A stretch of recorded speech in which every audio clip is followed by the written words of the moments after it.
Salut tout le monde, c'est Rito, on se retrouve pour la review du chapitre 1066 de One Piece. Il était juste excellent, plein d'informations. Franchement, c'était un régal. Oui, on a des révélations de fou. Le chapitre est excellent, vraiment l'un des meilleurs chapitres de ces dernières semaines. Donc n'hésitez pas bien sûr à liker un maximum la vidéo si jamais elle vous plaît. Bien sûr, abonnez-vous si vous aimez One Piece. Cette chaîne est faite pour vous, on en parle chaque semaine, donc vous allez surkiffer.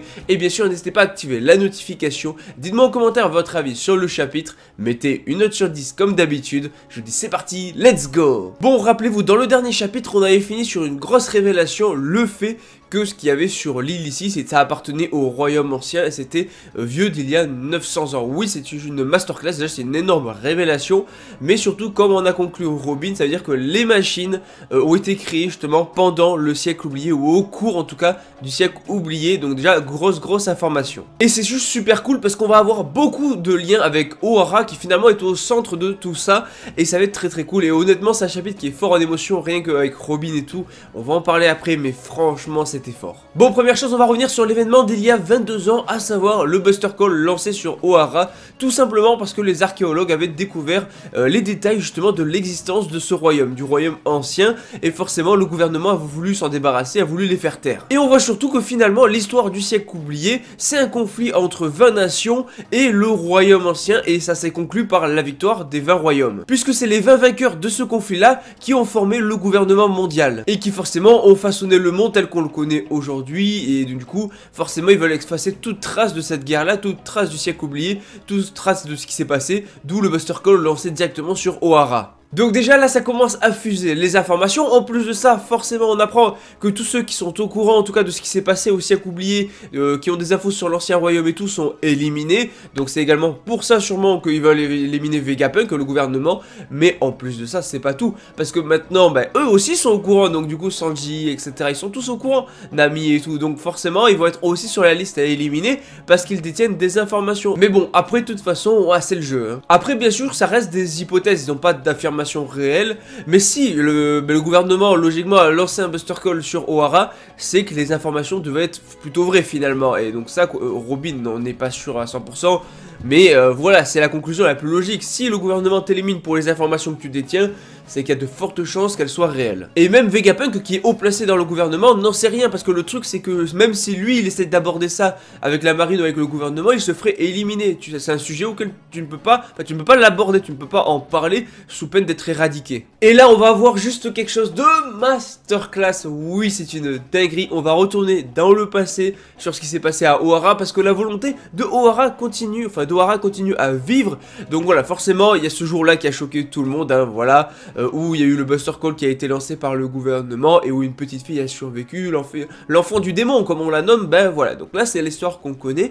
Maintenant on va entrer dans une partie de l'histoire qu'on ne connaît absolument pas, avec Vegapunk, avec du coup Clover, avec surtout Dragon, oui on va en parler. Première information, Vegapunk connaît le docteur Clover ou le professeur Clover, il le connaît, voilà, c'est un archéologue finalement de renommée qui avait quand même parcouru pas mal de fois l'océan à la recherche de textes anciens, de nouvelles choses à découvrir sur le royaume ancien, sur tout ce qui est ancien finalement, sur le siècle oublié. Donc du coup il a quand même pas mal parcouru les océans, et donc du coup il le connaissait. Vegapunk a donc décidé de se rendre à Ohara, ne serait-ce que pour lui déposer des fleurs etc, et c'est là qu'il s'est aperçu que finalement il restait plus rien, il n'y avait plus rien du tout, tout était détruit, même l'arbre du savoir est totalement détruit, bref toutes les connaissances avaient été anéanties, sauf quelques-unes qui avaient été justement, sauf les livres en fait qui finalement avaient été jetés dans un lac. Oui, tout avait été jeté dans un lac et tout a survécu. Et il faut savoir que les livres c'est toute la connaissance, donc en fait dans ces livres là il y avait toute la connaissance à propos du siècle oublié, du royaume ancien et tout dans ce lac là. Et donc du coup c'est bizarre, mais en fait la marine est arrivée et ils ont vu les livres mais ils n'en ont rien fait. Du coup, bon, c'est pas très logique parce qu'en soi, ok, bon, et pour eux c'est que des livres, mais bon, tu sais bien que le savoir passe à travers les livres, donc finalement, à la place du gouvernement, j'aurais fait un peu plus attention quand même. Mais c'est juste excellent, et surtout c'est fort en émotion, et franchement j'avais les larmes aux yeux parce que tu as de nouveau le flashback avec la mère de Robin, qui est là et qui dit à Robin, voilà, en gros nous ne pouvons pas renoncer à ton avenir etc, et donc du coup déjà toutes les connaissances ont été jetées dans le lac en espérant que quelqu'un dans le futur parvienne à les retrouver. Et donc Robin s'est enfui avec Jaguar Dissolve. Et juste revoir cette scène là et voir Robin pleurer, ça m'a littéralement achevé. Mais c'est pas tout sur les informations, parce que du coup on avait Vegapunk qui voulait ramener les livres à Punk Hazard, parce que forcément c'était source de beaucoup d'informations, mais c'était risqué à cause du gouvernement et surtout s'il l'apprenait. Du coup il n'a pas pu le faire, mais quand il est allé sur l'île à ce moment là, il a vu des personnes ce jour là, il a vu des gens et il a vu des géants surtout. C'est ça l'information à retenir, il a vu des géants et on va apprendre une chose de fou. Jaguar Dissolve, rappelez-vous du géant Derishishi. Bah, il a été sauvé, enfin en tout cas il est encore en vie. Il n'est pas mort, voilà, Kaokiji l'avait gelé, mais il n'est pas mort, il est toujours présent.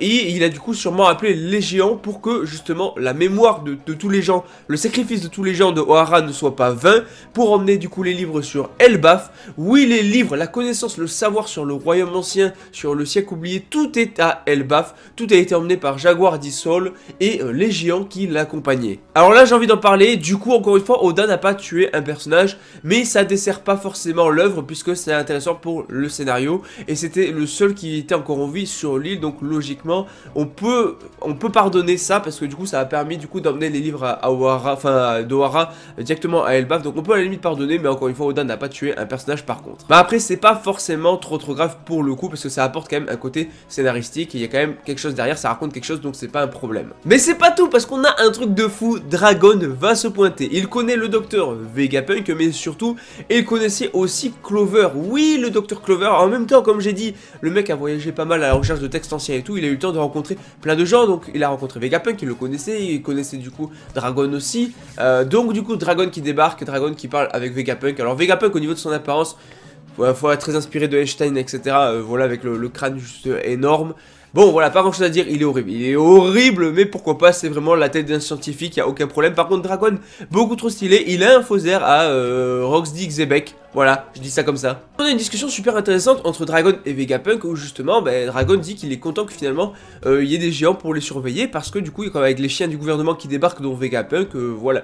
Au final on sait très bien que, voilà, on apprend dans le chapitre que Vegapunk s'il est du côté du gouvernement c'est pour une seule et unique raison, c'est juste que le gouvernement a un environnement qui lui permet de construire des choses et d'exploiter au mieux son intelligence, alors que du coup Dragon n'a pas forcément tout ce qui est matériel, etc.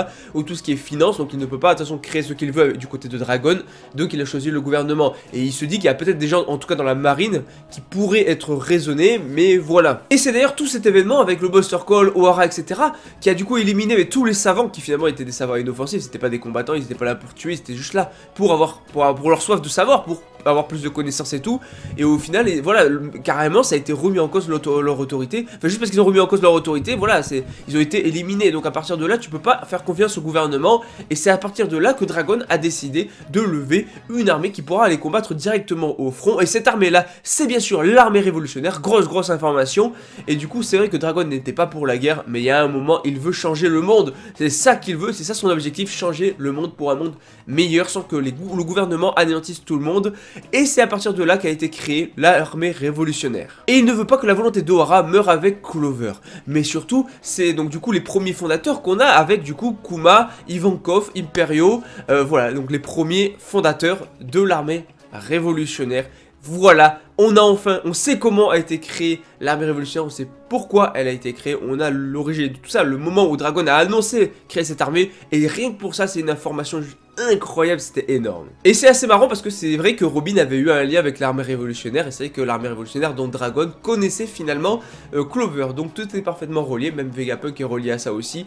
Bref, en tout cas, c'est juste épique, et franchement c'est hyper riche en informations, en émotions, parce que franchement le passé de Robin, nous le remettre, c'est pour nos cœurs c'est compliqué, mais surtout vraiment il y a beaucoup d'infos, et Oda nous avait dit qu'on aurait des infos sur l'ancien royaume, sur le siècle oublié et tout, et en fait là ça fuse, on en a plein, ça bombarde et tout, et c'est cool, on avance vraiment dans l'œuvre et tout, et Wano pour moi Onigashima était beaucoup trop lent, il se passait pas grand chose et tout, et autant là vraiment on a accéléré le rythme, et franchement c'est un bon rythme. Enfin en tout cas comme j'ai dit, on a les livres qui ont été emmenés directement sur Elbaf, et les géants ont laissé Vegapunk lire les livres, donc il a appris toutes les connaissances, il a tout dans sa tête, et lui il a continué ses recherches avec toutes les connaissances qu'il a acquises des livres. Et encore une fois, pour notre petit cœur c'est dur, mais Robin qui pleure parce qu'elle a compris que le géant qui était à la tête de tout ça, c'était Jaguar Dissolve. Il est encore en vie, elle vient de l'apprendre, franchement, c'est trop, c'est trop. Et enfin on finit le chapitre directement avec Luffy, Chopper, JNB et Bonnet qui avait trouvé un robot ancien, voilà, qui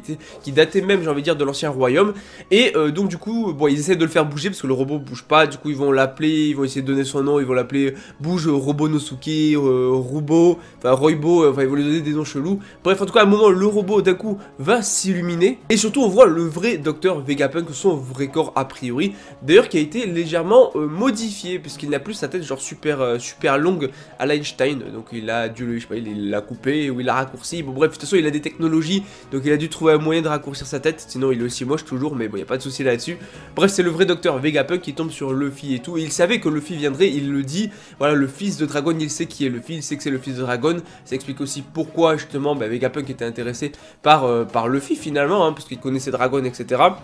Et donc Bonnet va le trouver et j'espère qu'on aura des informations sur pourquoi Kuma a été transformé en robot, sachant que Vegapunk a pas l'air méchant, en plus de ça il est en mode ah Bonnet t'as bien grandi et tout, donc voilà tu vois, il pense pas qu'elle a une hostilité envers lui, donc on peut se demander comment tout ça s'est passé. Donc je pense qu'on aura les informations vis-à-vis de Kuma, le siècle oublié et tout. De toute façon, je pense que là l'équipage va sûrement finir par être regroupé, hein, tous les Vegapunk peut-être réunis, double page tout ça. Mais voilà, très cool. Et sinon ils vont utiliser les chaussures qui leur permettent de voler, ils vont aller trop vite et tout. Bref, ça c'est pour le côté un peu drôle et tout. Mais franchement c'était un très bon chapitre. Pourquoi ? Parce qu'on a beaucoup d'informations sur le siècle oublié, sur le royaume ancien, finalement les deux sont liés, sur Ohara, finalement sur les liens entre Dragon et Vegapunk, et on a beaucoup de choses, même entre Clover, Vegapunk et Dragon.